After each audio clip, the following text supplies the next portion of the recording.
আসসালামু আলাইকুম guys. So অনেকক্ষণের কষ্ট করার পর একটা জিনিস বানাইছি যেটা আমি এখন আপনাদের দেখাবো। ফার্স্ট টাইম ক্রিয়েট করছি কিছু একটা এই টাইপের।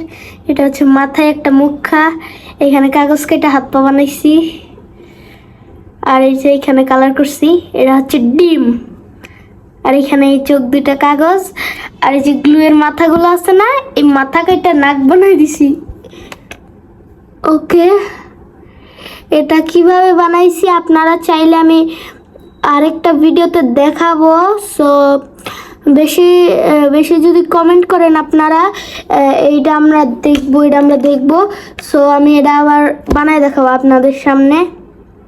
সো জিনিসটা সব মিলে একটু কিউট হয়েছে, কিউট। আচ্ছা, ডিমের খোসাটা একটু মেন জিনিস, এটা দাঁড়াইতেও পারতেছে এখন।